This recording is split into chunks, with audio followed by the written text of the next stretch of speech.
Olá, seja bem-vindo a mais uma videoaula. Nesta aula nós iremos tratar de árvores geradoras e mais especificamente sobre árvores geradoras de custo mínimo.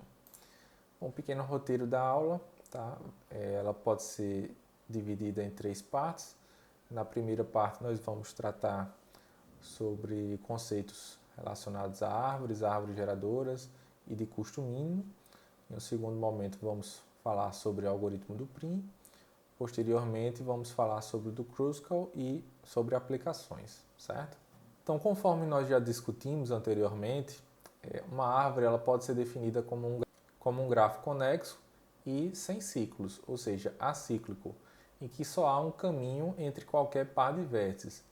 Então, além disso, nós podemos definir também uma subárvore como sendo um grafo conexo também acíclico. Nesta figura nós temos algumas ilustrações de árvores. Então, primeira subfigura nós temos uma árvore ponderada, nós temos no segundo caso uma árvore sem ponderação e no terceiro caso nós temos o exemplo do grafo estrela, e conforme nós já discutimos anteriormente, em um dos nossos encontros síncronos da disciplina, um grafo estrela pode ser definido, como um grafo bipartido. Então, é possível particionar de forma que uma partição seria o vértice central e a segunda partição seria formada pelos demais vértices. Tá? Bom, dando continuidade, podemos definir também o conceito de grafo caminho, que vai ser um caso especial de uma árvore em que existem exatamente duas folhas, ou seja, dois vértices de grau 1, e os demais vértices possuem grau 2. Então, olhando aqui, por exemplo, para o primeiro grafo, nós temos o vértice 5 e o vértice 4 como folhas de grau 1 e os demais vértices possuem grau 2. Tá? Então, dois exemplos aqui bem simples de grafos caminhos. Bom, algumas características que definem as árvores são, dado uma árvore T, contendo exatamente N vértices, essa árvore, por definição, ela é conexa e não possui ciclos. Além disso, nós temos que uma árvore ela vai conter exatamente n-1 arestas. Além disso, cada aresta que compõe essa árvore vai ser uma ponte, visto que a remoção de qualquer aresta da árvore vai causar a desconexão do grafo. Uma árvore é planar, e esse conceito de planaridade nós iremos discutir posteriormente, certo? Mas um grafo ele é dito planar se ele consegue ser representado graficamente em um plano, sem que você tenha sobreposição de arestas. Então, é possível para qualquer árvore, você consegue desenhá-la em um plano. E, além disso, dado um conjunto de vértices maior do que um, essa árvore vai possuir pelo menos dois vértices folhas. Tá?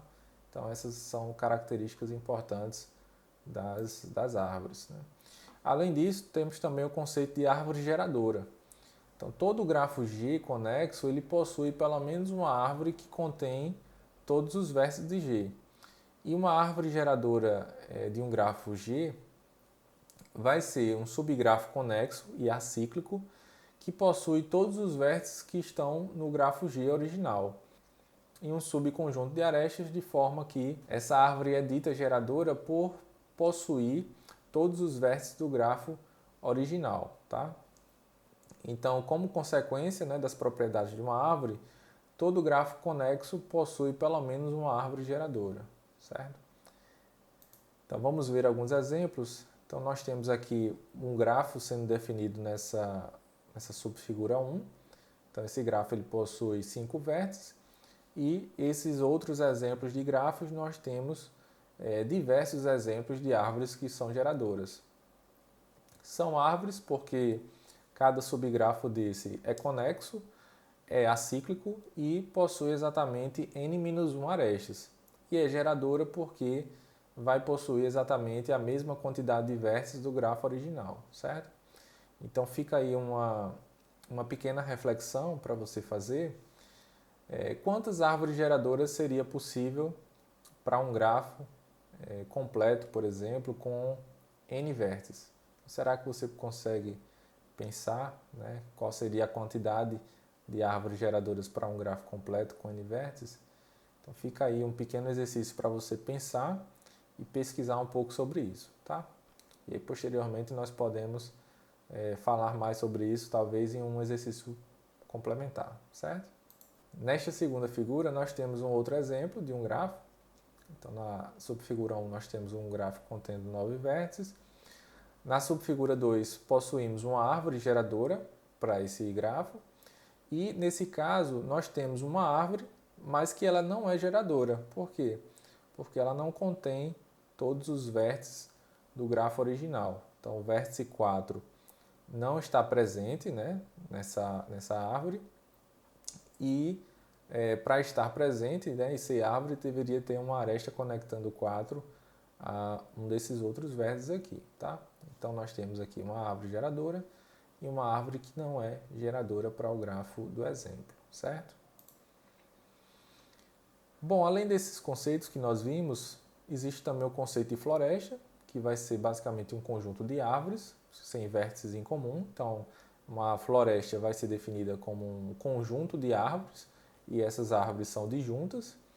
E temos o conceito de floresta geradora, que vai ser uma floresta que contém todos os vértices do grafo. Então, na subfigura 1, nós temos um exemplo de um grafo contendo 11 vértices. Na subfigura 2, possuímos aqui um exemplo de uma floresta. Então, percebam que nós temos 3 árvores, T1, T2 e T3. Né? Essas árvores elas são disjuntas, elas não compartilham vértices ou arestas. E nessa subfigura 2, além de termos uma floresta, ela é geradora porque contém todos os vértices do grafo original, certo? No caso da subfigura 3, nós também temos uma floresta. Então, possuímos aqui uma árvore T1, uma árvore T2 e uma árvore T3, mas essa floresta ela não é geradora, tá? Visto que os vértices 8 e 9 não estão presentes em nenhuma das árvores da floresta, certo, pessoal? Bom, associado a esse conceito de árvore geradora, podemos ter árvores geradoras de custo mínimo e árvores geradoras de custo máximo. Lembrando que o custo aqui está associado ao somatório dos pesos das arestas. Então, nós temos que uma árvore geradora de custo mínimo vai ser a árvore geradora que vai ter um custo mínimo em termos dos pesos das arestas dentre todas as possíveis árvores geradoras do grafo, certo? Então, conforme a gente viu anteriormente, existem muitas possibilidades de árvores geradoras dado um grafo G. E aqui o problema consiste em determinar ou uma árvore ou, normalmente esses algoritmos, eles identificam uma árvore de custo mínimo, mas é possível você ter, dado um grafo, mais de uma árvore que possui o mesmo custo e que elas vão ser de custo mínimo, certo? E aí, de forma análoga, nós também temos as árvores que possuem custo máximo, ou seja, as árvores que vão possuir o maior custo dentre todas as árvores que geram esse grafo. Para esses dois casos, é possível resolver esse problema em tempo polinomial determinístico. Tá? Então, existem algoritmos gulosos que resolvem esse problema de forma rápida, tá? Computacionalmente falando.